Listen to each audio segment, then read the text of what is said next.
علم والے اور بغیر علم والے یہ دونوں برابر نہیں ہو سکتے۔ کہیں کہیں تو صاف صاف کہا گیا، جیسے اس آیت کریمہ میں کہ هل يستوي الذين يعلمون والذين لا يعلمون، کیا علم والے اور جن کے پاس علم نہیں ہے وہ دونوں برابر ہو جائیں گے؟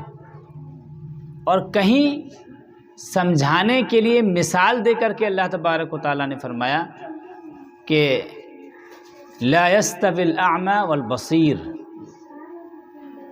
کہ آنکھ والے اور جو اندھے ہیں یہ دونوں برابر نہیں ہو سکتے۔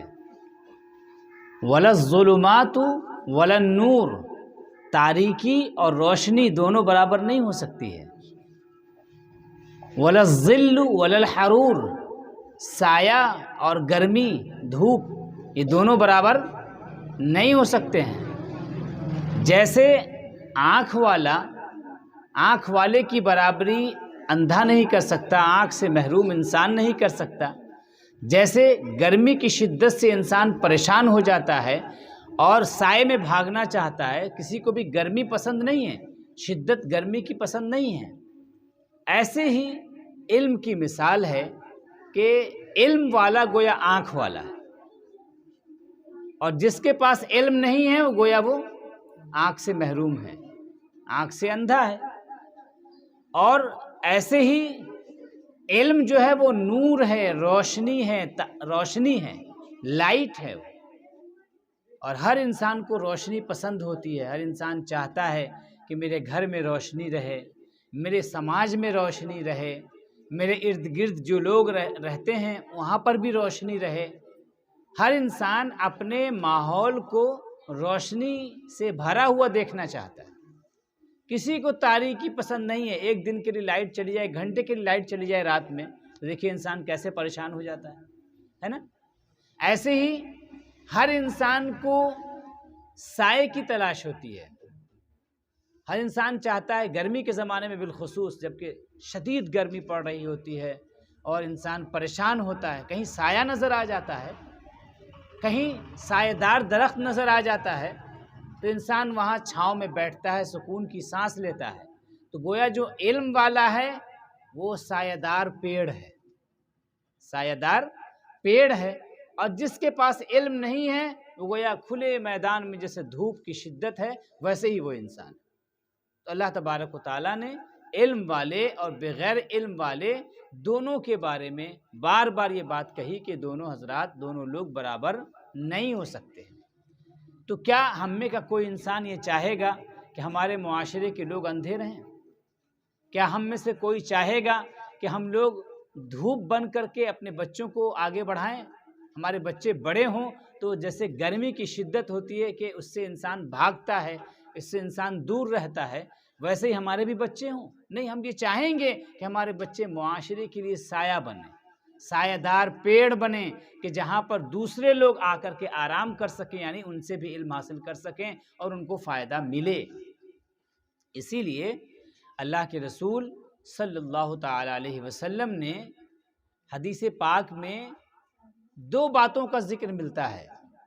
ایک بات یہ ملتی ہے کہ اللہ کے رسول صلی اللہ تعالی علیہ وسلم اپنی نمازوں کے بعد اکثر دعا فرماتے تھے، اللہم ارزقنا علما نافعا، اے اللہ تو ہم کو ایسی روزی، ایسا علم عطا فرما جو ہم کو فائدہ دینے والا ہو، ایسا علم عطا فرما جو فائدہ دینے والا ہو، بینیفیشیل نالج۔ فائدہ دینے والا علم کیسا ہوگا؟ اور فائدہ کا مطلب کیا ہے؟ فائدے کا مطلب یہ ہے کہ اس سے ہماری دنیا اچھی ہو جائے یا آخرت اچھی ہو جائے، دونوں علم۔ نبی کریم صلی اللہ تعالی علیہ وسلم اس کے لیے دعا مانگتے تھے کہ اللہ تو ہم کو ایسا علم عطا فرما جو نفع دینے والا ہو، جو فائدہ دینے والا ہو۔ اور ایک دوسری حدیث میں اللہ کے رسول صلی اللہ تعالی علیہ وسلم کیا دعا کرتے تھے؟ اللہم انی اعوذ بک من علم لا ینفع، اے اللہ میں تیری پناہ چاہتا ہوں ایسے علم سے جو ہم کو فائدہ نہ پہنچائے، جو ہم کو فائدہ نہ پہنچائے۔ تو اس کا مطلب پتہ کیا چلا کہ ہمارے دین میں علم کی دو قسمیں ہیں، علم کی دو قسمیں، دو طرح کا علم ہوتا ہے، ایک وہ علم جو ہم کو فائدہ پہنچائے اور دوسرا وہ علم جو ہم کو فائدہ نہ پہنچائے، نہ دنیا میں فائدہ پہنچائے اور نہ آخرت میں فائدہ پہنچائے، نہ ہم کو فائدہ پہنچائے نہ دوسروں کو فائدہ پہنچائے، بلکہ اس سے ہمارے سماج میں، ہمارے معاشرے میں بگاڑ پیدا ہو، آپس میں نفرتیں بڑھیں، آپس میں ہمارا اتحاد ٹوٹ جائے، لوگ ایک دوسرے کے دشمن بن جائیں، ایسا اگر علم سے پیدا ہو رہا ہے تو وہ اس علم سے ہمیں اللہ سے دعا کرنی چاہیے کہ اللہ اس علم سے تو ہم کو دور رکھ، اور ایسے علم کو حاصل کرنے کی کوشش کرنی چاہیے جو علم ہم کو کامیابی عطا فرمائے، دنیا کی بھی کامیابی دے اور آخرت کی بھی کامیابی دے۔ ہم جو دعا کرتے ہیں تو کیا دعا کرتے ہیں؟ ربنا آتنا فی الدنیا حسنہ، اے رب ہمارے تو دنیا میں ہم کو حسنہ عطا فرما، اچھی چیز عطا فرما، اور آخرت میں بھی اچھی چیز عطا فرما۔ تو دنیا کی سب سے اچھی چیز کیا ہے؟ دنیا کی سب سے اچھی چیز کیا ہے؟ دنیا کی سب سے اچھی چیز علم ہے، سب سے اچھی چیز علم ہے، علم سے بہتر کوئی شے نہیں ہے، علم کی کوئی قیمت نہیں، اتنا پریشیس ہے، اتنا قیمتی ہے علم کہ اسے خریدا نہیں جا سکتا، اس کی قیمت نہیں ادا کی جا سکتی ہے نا۔ تو گویا ہم جب دعا کرتے ہیں نا، یہ رب، نمازوں میں ہم لوگ اکثر دعا کرتے ہیں ربنا آتنا فی الدنیا حسنہ، اے اللہ تو ہم کو دنیا کی اچھی چیز عطا فرما۔ تو بہت ساری اچھی چیز ہے دنیا کی، لیکن اس میں سب سے اہم چیز کیا ہے؟ علم ہے، اور ہم جب یہ دعا کرتے ہیں تو یہی چیز ہمارے دماغ میں نہیں رہتی ہے کہ ہم علم کے لیے بھی اللہ تبارک و تعالیٰ سے دعا مانگ رہے ہوں کہ اللہ تو ہم کو علم عطا فرما۔ اچھا، علم کتنی بڑی چیز ہے، آپ سوچئے کہ اللہ تعالیٰ نے سورہ بقرہ میں، قرآن کریم کے سورہ بقرہ میں حضرت آدم علیہ السلام کا قصہ، ابلیس کا قصہ اور فرشتوں کا قصہ سنایا۔ آپ سب لوگوں نے اس چیز کو سنا ہوگا کہ اللہ تعالیٰ نے جب یہ دنیا قائم نہیں ہوئی تھی، اس وقت عالم ارواح میں ہم سب تھے، روحوں کی دنیا میں تھے ہم سب، تو اس وقت اللہ تبارک و تعالیٰ نے جب حضرت آدم علیہ السلام کو بنانا چاہا تو اللہ تعالیٰ نے فرشتوں کو مشورے میں اپنے شریک کیا، ان کو بتایا، کیا بتایا؟ انی جاعل فی الارض خلیفہ، میں زمین پر اپنا نائب بنانا چاہتا ہوں، اپنا نائب بنانا چاہتا ہوں۔ سب سے پہلی بات تو اس میں غور کر لیجئے کہ انسان کا مقام کتنا بڑا ہے کہ وہ اللہ کا نائب ہے، اور جب اللہ کا نائب ہے تو اس کا مطلب کیا ہوا کہ اس کا کام اللہ تبارک و تعالیٰ کے طریقے پر ہونا چاہیے۔ اللہ تبارک و تعالیٰ مہربان ہے تو اسے بھی مہربان ہونا چاہیے، وہ رزاق ہے تو اسے بھی لوگوں کو روزی پہنچانے والا بننا چاہیے، وہ عالم ہے تو ہمیں بھی عالم ہونا چاہیے، وہ معلم ہے، سکھانے والا ہے تو ہمیں بھی معلم ہونا چاہیے۔ ایسے ہی اللہ تبارک و تعالیٰ حنان ہے، لوگوں کے ساتھ بڑی محبت فرمانے والا ہے، تو ویسے ہی شفقت اور رحمت کا جذبہ ہمارے اندر بھی ہونا چاہیے، ٹھیک ہے۔ اللہ تبارک و تعالیٰ منان ہے، یعنی لوگوں پر احسان کرنے والا ہے، تو ہم کو بھی لوگوں پر احسان کرنے والا بننا چاہیے، ہے نا۔ تو اللہ نے خلیفہ بنایا تو کہا کہ میں زمین میں اپنا خلیفہ بنانا چاہتا ہوں۔ تو فرشتوں نے کہا اتجعل فیہا من یفسد فیہا ویسفک الدماء، اے اللہ کیا ایسے کہ تو اپنا نائب بنائے گا، اپنا خلیفہ بنائے گا جو زمین کے اندر فتنہ و فساد مچائے گا؟ گویا پتہ کیا چلا، یہ اصل میں اشارہ ہے، اشارہ یہ ہے کہ انسان جب بھی زمین پر بسے گا نا تو اس کے چاہنے والے بھی ہوں گے، اس پر تنقید کرنے والے بھی ہوں گے، اور اس کا انکار کرنے والے بھی ہوں گے۔ اللہ تبارک و تعالیٰ چاہنے والا ہے، ٹھیک ہے، انسانوں سے محبت فرمانے والا ہے، اور جو فرشتے ہیں نا وہ دشمنی نہیں رکھتے انسانوں سے، لیکن ان کی نظر عیب پر بھی ہے، آپ کے اندر جو کمی ہے اس کو بھی دیکھ رہے ہیں وہ۔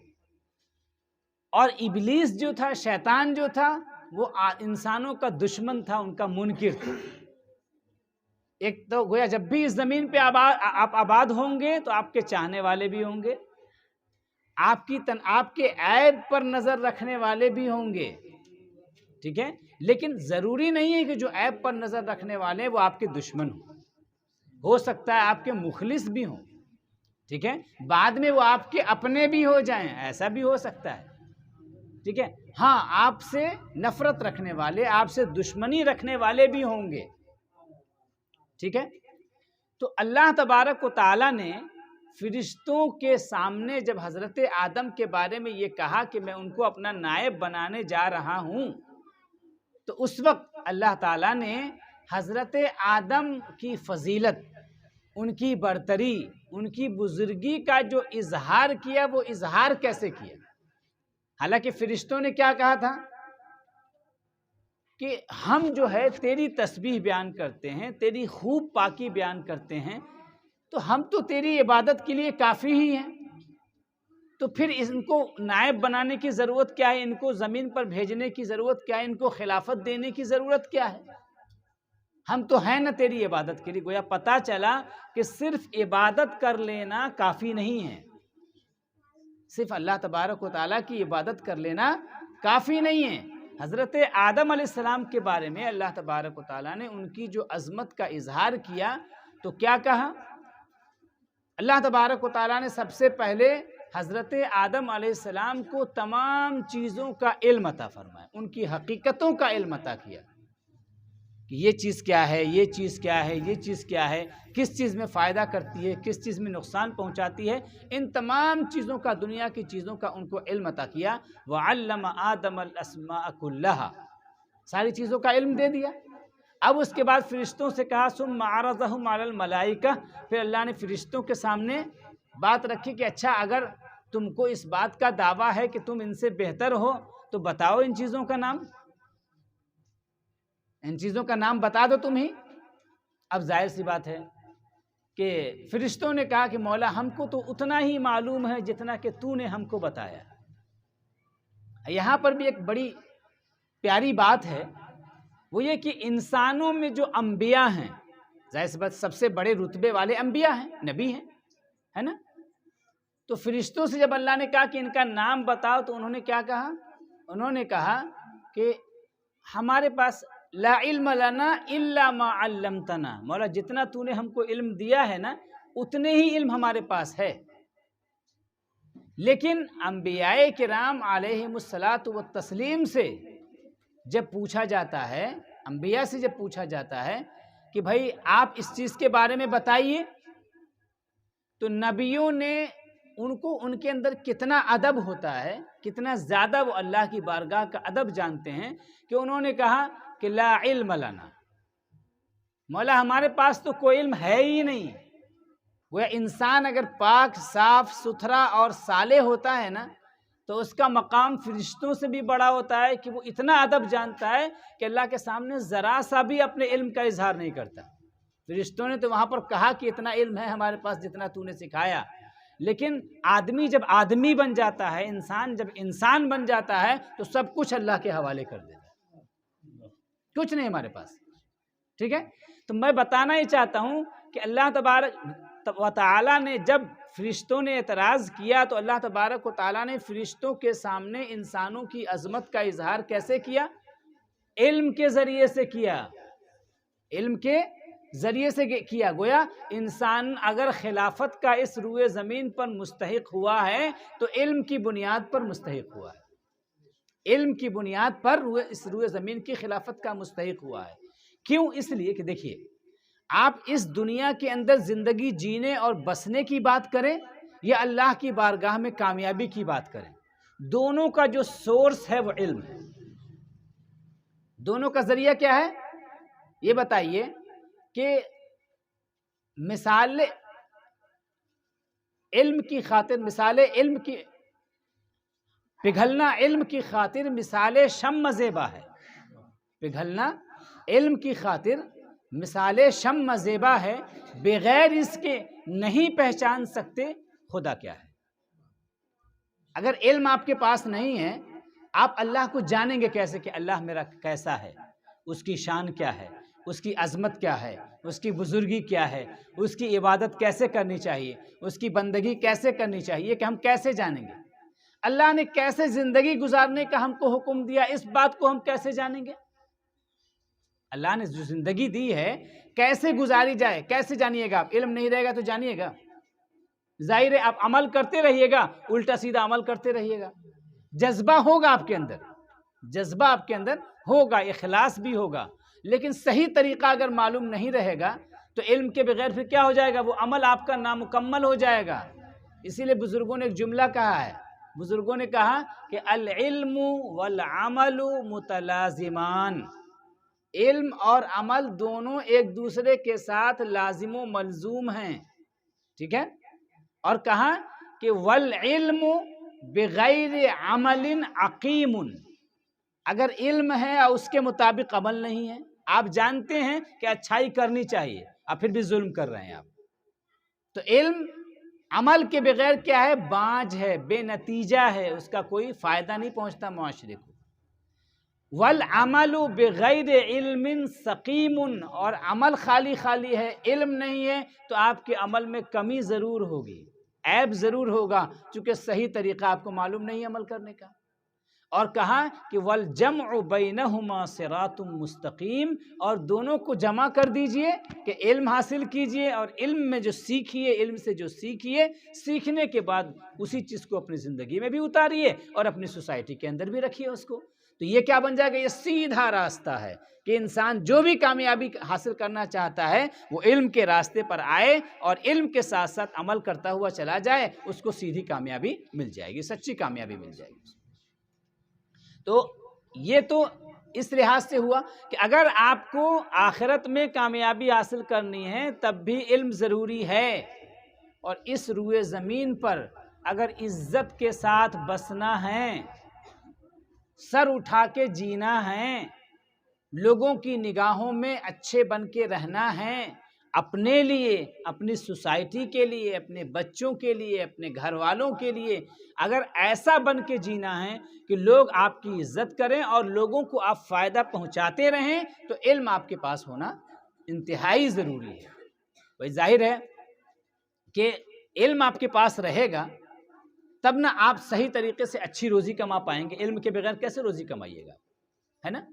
علم کے ذریعے سے ہی آپ کو معلوم ہوگا نا کہ بڑے کا احترام کیا ہے، چھوٹے کا احترام کیا ہے، بچوں سے کیسے پیش آنا ہے، بڑوں سے کیسے پیش آنا ہے، بیٹیوں سے کیسے پیش آنا ہے، بیوی سے کیسے پیش آنا ہے، ماں باپ کے ساتھ ہمارا طریقہ کیا ہونا چاہیے، ہمارے پڑوسی کے ساتھ ہمارا طریقہ کیا ہونا چاہیے، اس چیز کا آپ کو علم ہوگا۔ اس کے علاوہ جس فیلڈ کا آپ علم حاصل کریں گے اس فیلڈ کے آپ ایکسپرٹ بن جائیں گے، ماہر بن جائیں گے، مثلا آپ انجینئر بن گئے تو کیا ہماری سوسائٹی میں اچھے گھروں کی ضرورت نہیں ہے کہ جس گھر میں اسلامی اصولوں کی پاسداری کی جائے؟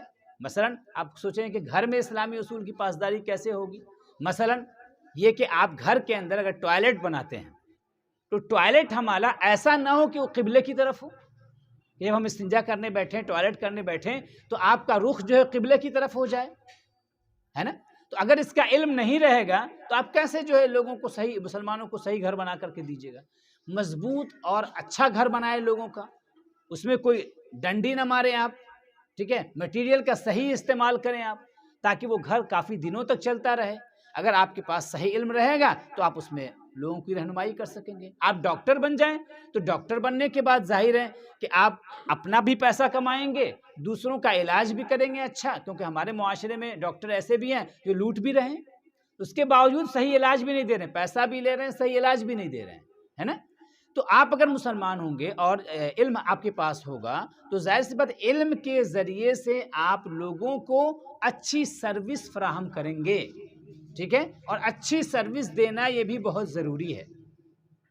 ہر انسان کو اس بات کی کوشش کرنی ہے کہ وہ اپنے معاشرے کے لیے، اپنے سماج کے لیے کسی نہ کسی طریقے سے فائدہ مند بن کر کے زندگی گزارے، اس لیے کہ جو فائدہ مند نہیں ہوتا ہے اس پیڑ کو اکھاڑ کر کے پھینک دیا جاتا ہے، اور جو فائدہ مند ہوتا ہے اس پیڑ میں لوگ خود پانی ڈالتے ہیں، اس کی خود حفاظت کرتے ہیں، اس کی دیکھ ریکھ کرتے ہیں۔ تو اس لیے ہم سوسائٹی میں کس طرح بن کر کے رہیں جو فائدہ مند ہو، اللہ کے نبی اللہ تبارک و تعالیٰ نے قرآن کریم میں مومن کی مثال بیان کی، جو سچے مومن ہیں ان کی مثال بیان کی کہ سچے مومن کی جو مثال ہے وہ پانی کی طرح سے، سمندر کے پانی کی طرح سے ہے، سمندر کی طرح سے ہے کہ اس کے اندر مچھلیاں ہیں، اس میں ہیرے ہیں، جواہرات ہیں۔ تو مومن کے سینے میں بھی نہ جانے کیسے کیسے ہیرے جواہرات چھپے ہوئے ہیں، اور کتنی فائدہ پہنچانے والی چیزیں انسان کے دل میں، علم والے کے دل میں چھپی ہوئی ہیں۔ لیکن جو جاہل ہے، جس کے پاس کوئی صلاحیت نہیں، جس نے کچھ اپنے آپ کو سماج کے لیے فائدہ مند نہیں بنایا، اس کی مثال جو ہے جھاگ کی طرح سے ہے۔ تو جھاگ کی کوئی حیثیت ہوتی ہے، دکھنے میں بہت سارا دکھتا ہے وہ، لیکن کوئی حیثیت ہوتی ہے اس کی، ایک ہاتھ ایسے ماریے تو دور چلا جائے گا، ہے نا؟ تو ہم جھاگ بننے کی کوشش نہ کریں، بلکہ ہم پانی بننے کی کوشش کریں۔ ہم سمندر کے جو اندر نفع والی چیزیں ہیں، فائدے والی چیزیں ہیں، وہ اپنے آپ کو ہم بنانے کی کوشش کریں۔ علم کی بات چل رہی ہے تو علم کی بنیاد کس پر پڑی؟ فائدے پر۔ ایک بات یاد رکھیے کہ ایک حدیث شریف ہے، اللہ کے رسول صلی اللہ تعالی علیہ وسلم ارشاد فرماتے ہیں کہ ان قامت الساعہ، کہ اگر قیامت قائم ہونے کے قریب ہو، وَبِيَدِ أَحَدِكُمْ فُسَيْلَةٌ، اور تمہارے ہاتھ میں ایک چھوٹا سا بھی پودا ہو، تمہارے ہاتھ میں ایک چھوٹا سا بھی پودا ہو، فَإِنِ اسْتَطَاعَ أَلَّا يَقُومَ حَتَّى يَغْرِسَهَا فَلْيَفْعَلْ۔ اگر قیامت قائم ہونے والی ہے تو ظاہر سی بات ہے، قیامت جب قائم ہونے والی ہوگی، اس کے بعد کوئی پودا لگائیے گا تو اس کا کوئی فائدہ ملے گا آپ کو؟ کوئی فائدہ نہیں ملے گا۔ لیکن اللہ کے رسول کیا فرماتے ہیں، ہمارے آقا کیا فرماتے ہیں؟ اگر قیامت قائم ہونے والی ہو، تمہارے ہاتھ میں ایک چھوٹا سا بھی پودا ہو، ننھا سا بھی پودا ہو، اور اتنا ٹائم ہو تمہارے پاس کہ اس پودے کو لگا سکو، تو اسے لگا ہی دو، چھوڑنا نہیں۔ اس سے پتہ کیا چلا کہ ہمارے پیارے نبی پروفٹ محمد صلی اللہ تعالی علیہ وسلم جو ہے نا، وہ ہم کو میسج دے رہے ہیں کہ ہمیں محنت کرتے رہنا ہے، ہمیں کوشش کرتے رہنی ہے، ہمیں نتیجے کو نہیں دیکھنا ہے، اپنے کام کو دیکھنا ہے۔ کام کرتے رہیے، نتیجہ ملے یا نہ ملے، نتیجہ اللہ تبارک و تعالیٰ کے ہاں ضرور ملے گا، یہاں نہیں ملے گا۔ تو کہ ظاہر ہے کہ قیامت قائم ہو رہی ہے، اس وقت پیڑ لگائیے گا تو کوئی فائدہ نہیں ملنے والا ہے آپ کو، لیکن اس کے باوجود ہم کو کوشش کر لینی ہے، تاکہ اللہ کی بارگاہ میں جب حاضر ہوں اور ہم سے پوچھا جائے کہ وہ آخری وقت تھا، اس آخری وقت میں تم نے کون سی نیکی کی، تو ہم کہیں گے کہ مولا اتنا ہی ٹائم تھا میرے پاس کہ میرے ہاتھ میں ایک پودا تھا اور میں اس کو زمین میں لگا سکوں تو میں نے لگا دیا، اگرچہ اس کا فائدہ لوگوں کو نہیں پہنچا، لیکن میرے بس میں جو تھا وہ تو میں نے کر دیا نا، میرے بس میں جتنا تھا اتنا تو میں نے کر دیا۔ حضرت امیر معاویہ رضی اللہ تعالیٰ عنہ کا قصہ ہے کہ ان کو دیکھا لوگوں نے کہ وہ جو ہے نا کھجور کے درخت بالکل آخری عمر میں لگوا رہے ہیں، تو لوگوں نے کہا کہ یہ آخری عمر میں آپ کھجور کے درخت کیوں لگوا رہے ہیں، اس کا آپ کو کیا فائدہ ملنے والا ہے؟ تو انہوں نے کہا مجھے معلوم ہے کہ میں مر جاؤں گا اور اس کا فائدہ مجھے کوئی ملنے والا نہیں ہے، لیکن اصل میں مجھ کو نا ایک شعر یاد آ گیا، اور شعر کا مفہوم یہ ہے، عربی شعر ہے وہ، اس کا مفہوم یہ ہے کہ وہ جوان حقیقتاً جوان ہی نہیں، وہ انسان حقیقتاً انسان ہی نہیں جو اس زمین سے چلا جائے اور اس کی نشانی باقی نہ ہو، جو اس زمین سے چلا جائے اور اس کی نشانی ہی باقی نہ ہو۔ تو میں مر جاؤں گا، ٹھیک ہے، میں پھل نہیں کھا پاؤں گا، لیکن میری نشانی تو باقی رہے گی، لوگ کہیں گے تو کہ معاویہ نے یہ پیڑ لگایا تھا اور اس کا جو پھل نکلا ہے اس سے ہم لوگ کھا رہے ہیں۔ اسی طرح قصہ ہے، دیکھیے اس سے پتہ کیا چلا، کوشش کرتے رہنا ہے۔ خاص طور سے اس وقت پھل دینے والا سب سے بہترین درخت کیا ہے؟ اپنے بچے کو آپ علم سے آراستہ کر دیجئے، یہ سب سے بہترین درخت ہوگا لگانا، ٹھیک ہے؟ قصہ ہے کہ ملک فارس کا ایک بادشاہ تھا، وہ گیا شکار کرنے کے لیے، تو شکار کرنے کے لیے گیا تو دیکھا کہ ایک انتہائی بوڑھا انسان، بہت بوڑھا انسان تھا وہ، مگر پھاوڑا لیے ہوئے کھود کر کے زمین کو کھود رہا ہے اور زمین کے اندر وہ زیتون کا پودا لگا رہا ہے، زیتون کا پیڑ لگا رہا ہے۔ اچھا، زیتون کے پیڑ کی خصوصیت یہ ہے کہ وہ 30 سال کے بعد پھل دیتا ہے۔ کتنے سال بعد؟ 30 سال کے بعد پھل دیتا ہے۔ بوڑھا انسان وہ پودا جو لگا رہا ہے، کیا اس کو فائدہ ملے گا کوئی اس سے؟ وہ تو مر جائے گا، زمین کے اندر چلا جائے گا۔ تو بادشاہ نے جب دیکھا نا کہ یہ بوڑھا ایسا کام کر رہا ہے تو رک گیا وہ. اس نے کہا کہ بوڑھے چچا یہ بتائیے کہ آپ یہ کام اس وقت کیوں کر رہے ہیں, آپ تو بہت بوڑھے ہو چکے ہیں. تو انہوں نے کہا کہ بیٹا ہم سے پہلے کے لوگوں نے پیڑ لگایا تھا تو اس کو ہم نے استعمال کیا, تو ہم لگا کے چلے جا رہے ہیں تاکہ بعد والے ہمارے استعمال کرتے رہیں, بعد والے ہمارے بچے جو نسل کے لوگ ہیں وہ استعمال کرتے رہیں. تو اس بات سے بادشاہ بڑا خوش ہوا. اس بادشاہ نے اس کو 1000 دینار جو ہے انعام میں دیا. 1000 دینار, ٹھیک ہے, درہم جو ہوتا ہے وہ چاندی کا ہوتا ہے, دینار سونے کا ہوتا ہے, ٹھیک ہے. تو 1000 دینار دیا. تو پھر اس نے بندے نے کیا کہا, بوڑھے نے کیا کہا, اے بادشاہ میں ابھی کہہ رہا تھا نا کہ زیتون کا پیڑ, تو یا آپ ہی کہہ رہے تھے کہ زیتون کا پیڑ 30 سال کے بعد پھل دیتا ہے, دیکھیے اس درخت نے تو مجھ کو ابھی پھل دے دیا کہ مجھ کو 1000 دینار مل گیا. بادشاہ اس کے اس جواب سے بھی بڑا خوش ہوا, بہت خوش ہوا بادشاہ. اس نے کہا کہ اور 1000 اس کو انعام دو, اس کو اور 1000 انعام دو. 1000 اور مل گیا. پھر اس نے کہا اے بادشاہ ہم نے تو سنا تھا اپنے بڑوں سے کہ زیتون کا پیڑ جو ہے نا وہ سال میں ایک ہی بار پھل دیتا ہے, اس نے تو 2 بار پھل دے دیا کہ 2000 دینار ہم کو انعام مل گیا. بادشاہ نے پھر اس کو 1000 دینار دیا, اس کو خوشی سے پھر 1000 دینار دیا اور کہا بھاگا وہاں سے جلدی سے اپنا گھوڑا لے کر کے, بھاگو یہاں سے, نہیں تو بوڑھا ایسے ہی جو جواب دیتا رہے گا اچھا اب مجھ سے پیسہ لیتا رہے گا, ہے نا. اصل میں اس قصے میں میسج کیا ملا, میسج یہ ملا کہ ہمیں جد و جہد کرنا ہے اپنے معاشرے کے لیے, اپنی سوسائٹی کے لیے, اپنے سماج کے لیے. اللہ کے پیارے رسول صلی اللہ تعالیٰ علیہ وسلم اپنی نمازوں کے بعد دعا فرماتے تھے, اللہم انی اعوذ بک من العجز والکسل اللہم انی اعوذ بک من العجز والکسل والجبن والحرم. اے اللہ میں تیری پناہ چاہتا ہوں عاجزی سے, ایسا بن جاؤں کہ بس پڑا رہوں, کوئی کام دھام چھوڑ کے بیکار بنا بیٹھا رہوں اپنے گھر میں. سستی سے انسان کی زندگی برباد کیسے ہوتی ہے, بیٹھے ہیں گھر پہ کیونکہ سستی بڑی پیاری لگ رہی ہے شہد کی طرح سے, ٹھیک ہے, پڑے ہیں کوئی کام نہیں. پوچھئے کیا کام کرتے ہیں, کوئی کام نہیں حضرت, گھر پہ بیٹھے ہوئے ہیں. ارے بھائی اللہ تعالیٰ نے صحت دی ہے, اللہ تعالیٰ نے وقت دیا ہے, اللہ تعالیٰ نے صلاحیت دی ہے, طاقت دی ہے, گھر پہ کیا ہے بیٹھے ہو, گھر پہ بھی بیٹھے ہو تو کچھ نہ کچھ کرتے رہو, فائدے کا کام کرتے رہو جس سے آپ کو فائدہ پہنچے, آپ کے گھر کو فائدہ پہنچے, آپ کے معاشرے کو, آس پاس کے لوگوں کو فائدہ پہنچے. ایسے ہی نبی کریم صلی اللہ تعالیٰ علیہ وسلم بزدلی سے اللہ کی پناہ مانگتے تھے. بہادر بن کے رہیے, حوصلہ مند بن کے رہیے. مصیبت آئے, خوشی آئے تو اترائیے نہیں, اور مصیبت آ جائے تو گھبرائیے نہیں, بزدل مت ہوئیے, اللہ تعالیٰ سے ہمت مانگتے رہیے. یہ دونوں چیزیں زندگی میں آتی رہیں گی, اس کی وجہ سے زندگی کو چھوڑ نہیں دینا ہے کہ نہیں اب تو بس دنیا سے جانا ہی چاہیے. نہیں, اللہ سے حوصلہ مانگیے, ہمت مانگیے. اور اسی لیے نبی کریم صلی اللہ تعالیٰ علیہ وسلم نے ایسی عمر سے بھی اللہ کی پناہ مانگی جس عمر میں انسان بالکل بیکار ہو جائے, معطل ہو جائے, کوئی کام کے لائق نہ رہ جائے. اب دیکھنے والا بس دیکھے تو آپ کے لیے یہی کہے اللہ ان کو اٹھا لے تو بڑا اچھا ہو, اللہ ان کو اٹھا لے تو بڑا اچھا ہو. نبی کریم صلی اللہ علیہ وسلم نے ایسی عمر سے بھی اللہ تبارک و تعالیٰ کی پناہ مانگی. یہ سب اس لیے ہے کیونکہ نبی کریم صلی اللہ علیہ وسلم یہ نہیں چاہتے ہیں کہ میں زندگی ایسی گزاروں کہ جس میں بے فائدہ بن کر کے رہوں, کیونکہ اگر میں معطل ہو جاؤں گا, انتہائی بوڑھا ہو جاؤں گا, کہ میں بے حس و حرکت بنا بیٹھا رہوں, تو ایسی صورت میں مجھ سے فائدہ کیا ملے گا لوگوں کو. تو پتہ کیا چلا, نبی کریم صلی اللہ تعالیٰ علیہ وسلم کی طرف سے قرآن سے جو میسج ملا, وہ میسج کیا ملا, میسج یہ ملا کہ ہمیں سوسائٹی کے لیے محنت کرنا ہے, اپنے لیے محنت کرنا ہے, اور علم کی روشنی کو ہمیں پھیلانا ہے.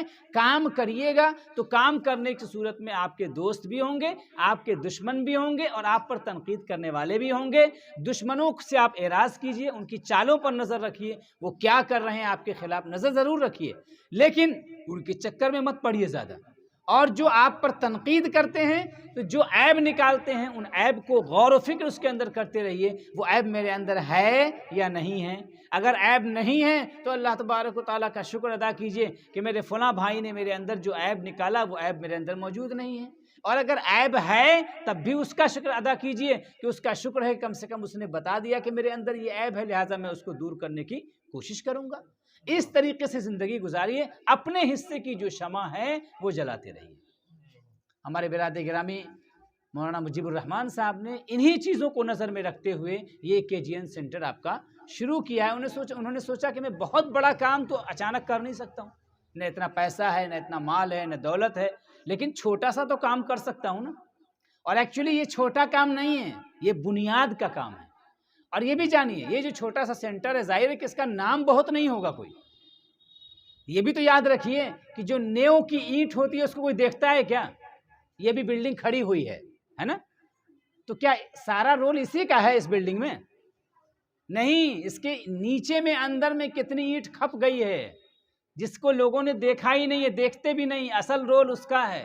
یہ جو KGN سینٹر ہے ہمارے سماج کے لیے ایسے ہی یہ بنیاد کی اینٹ کی طرح سے ہے کہ یہ آپ بچوں کو بیسک حساب، میتھ، سائنس، ہندی، ٹھیک ہے، قرآن کی بنیادی تعلیم، حدیث کی بنیادی تعلیم، وضو کرنے کا طریقہ، غسل کرنے کا طریقہ، خطبہ پڑھانے کا طریقہ، خود نکاح پڑھانے کا طریقہ، ایسی اخلاقی چیزیں، ماں باپ سے کیسے پیش آئیں، بھائی بہنوں کے ساتھ کیسے پیش آئیں، گھر میں بڑوں کے ساتھ کیسے پیش آئیں، چھوٹوں کے ساتھ کیسے پیش آئیں، یہ تمام چیزیں آپ کو سکھا رہے ہیں۔ اس کا مطلب یہ ہے کہ یہ ایسے بچے تیار کر رہے ہیں جو آپ کے بھی ہوں گے اور آپ کی سوسائٹی کے بھی ہوں گے۔